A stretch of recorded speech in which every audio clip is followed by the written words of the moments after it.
माणिकचंद पहाडे विधी महाविद्यालयात राज्यस्तरीय आंतर महाविद्यालय वादविवाद स्पर्धा होणार असून या स्पर्धेबाबत महाविद्यालयाच्या वतीने आयोजित पत्रकार परिषदेत अधिक माहिती देण्यात आली आहे। नमस्कार, मी प्राध्यापक डॉक्टर दिनेश कोलते, माणिकचंद पहाडे विधी महाविद्यालय छत्रपती संभाजीनगर आयोजित 18व्या राज्यस्तरीय आंतर महाविद्यालय वादविवाद स्पर्धेचा समन्वयक या नात्याने आपणा सर्वांचं स्वागत करतो।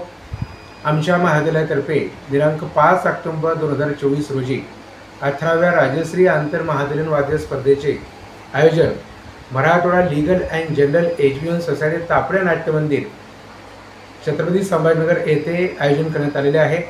सदरच्या स्पर्धेचे उद्घाटन सकाळी 9 वाजता मुंबई उच्च न्यायालयाचे न्यायमूर्ती श्री शैलेश ब्रह्मेसाहेब यांच्या हस्ते होणार आहे आणि कार्यक्रमाच्या अध्यक्षस्थानी ज्येष्ठ विधिज्ञ तथा संस्थेचे उपाध्यक्ष श्री राजेंद्र देशमुख सर हे अध्यक्षस्थान भूषणार आहेत। या स्पर्धेचा विषय जो आहे, ज्वलंत विषय या स्पर्धेमध्ये ठेवण्यात आलेला आहे।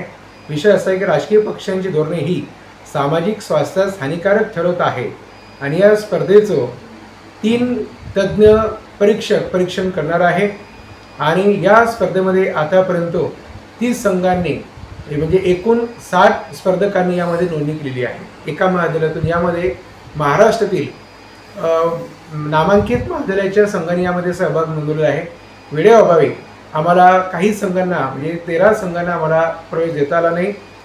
तसेच या स्पर्धेमध्ये सांघिक प्रथम 11,001 व स्वर्गीय ॲडव्होकेट डॉक्टर बाळासाहेब भारसवाडकर स्मृती चषक या प्रकारचे बक्षीस देण्यात येणार आहे।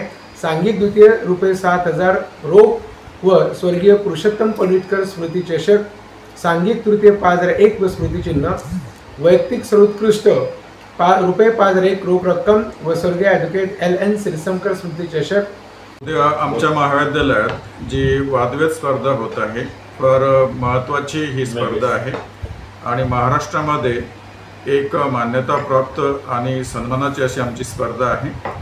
आपण जाणूनच आहात की राजकीय पक्षांची विविध धोरणं असतात आणि त्याचा मग सामाजिक स्वास्थ्यावर काय प्रभाव होतो किंवा परिणाम होतो या अनुषंगाने यावर्षी आम्ही ह्या आमच्या राज्यस्तरीय वादविवाद स्पर्धेचा प्रस्ताव ठेवलेला आहे। महाराष्ट्रभरातून जे तरुण येतील इथे ते आजच्या परिस्थितीवर नक्कीच आपलं टीका टिप्पणी आणि मत प्रदर्शन करणार आहेत। मला वाटतं तरुणांना आज वक्तव्याची फार मोठी गरज असते, तसंच लोकशाहीमध्ये आपलं वादविवाद कौशल्यसुद्धा महत्त्वाचं आहे। मला खात्री आहे की आमची स्पर्धा तरुणांना नक्कीच एक सकारात्मक दृष्टिकोनातून वादविवादाचं कौशल्य त्याच्यामध्ये निर्माण करेल। तरुणांनी नक्की याचा फायदा घ्यावा आणि जास्तीत जास्त संख्येने उपस्थित राहावं आणि आपल्या जीवनामध्ये हे कौशल्य आपण नक्कीच आत्मसात करावं। धन्यवाद।